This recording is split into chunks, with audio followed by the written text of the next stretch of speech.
بص ادي اللعيبه الخبرات بتاخد الكرة وتروح على الارض، وادي بيتر ومش اوف سايد، بيتر وجول جول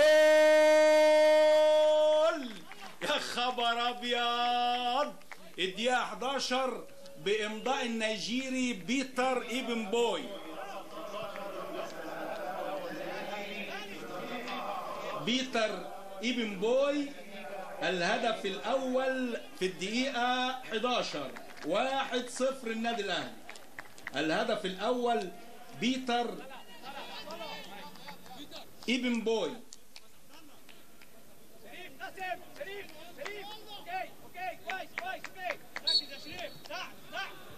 لعيب كويس وسجل للنادي الاهلي في اول تجاربه، والنادي الاهلي لعب تاني. خلاص الخطه بتترسم، ودي كره بينيه، انفراد شبه انفراد في منتهى الخطوره، في منتهى الخطوره، واكرامي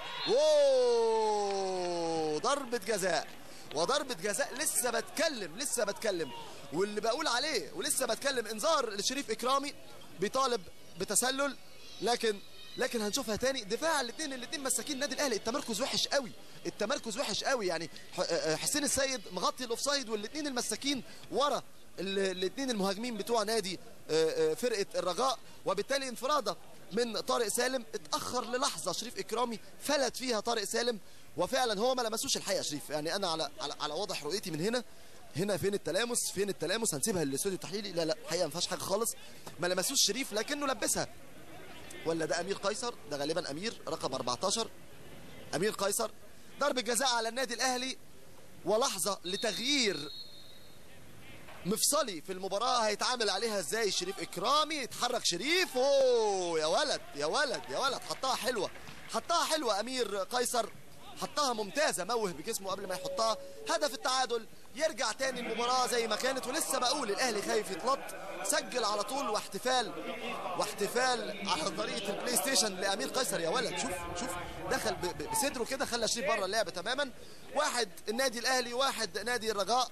نبدا تاني، ومن تاني يعاد شريط المباراه لنقطه البدايه. تقدم الاهلي عن طريق بيتر إيبويمبي، وتعادل الرجاء من ضربه جزاء. لعيب مزعج للنادي الاهلي، مش لامكانياته الكبيره. ايمانويل إيدوي اتلعبت فوق على طول، طويله وعاليه. جول ده ولا اللي متنومين مغناطيسي صلاح الدين. الاهلي بيلعب والرجاء واقف بيتفرج. هدف تاني وسجده من صلاح الدين، ويا فرحه وكيله اللي جابه. اتهاجم كتير جدا في السوشيال ميديا، لكنه بيسجل هدف صعب جدا للنادي الاهلي. هدف لصلاح الدين الاثيوبي، يفك الاشتباك ويقول انا موجود. الكل واقف بيتفرج، ومحمد فتحي يقول لهم يعني اخلص من بيتر، يطلع لي صلاح الدين. وفين؟ في ال6 ياردة. وليد سليمان حطها بالشمال على راس صلاح الدين. يا ولد يا صلاح، في لحظه شوف هنا كان لازم يطلع معاه محمود، بس يطلع فين؟ يطلع معاه فين عمرو نبيل؟ في ال6 ياردة. محمد فتحي الحقيقه تخاذل انه يطلع بالبوكس، اتاخر، وصلاح الدين بمنتهى السهوله وكأن لحظه توقف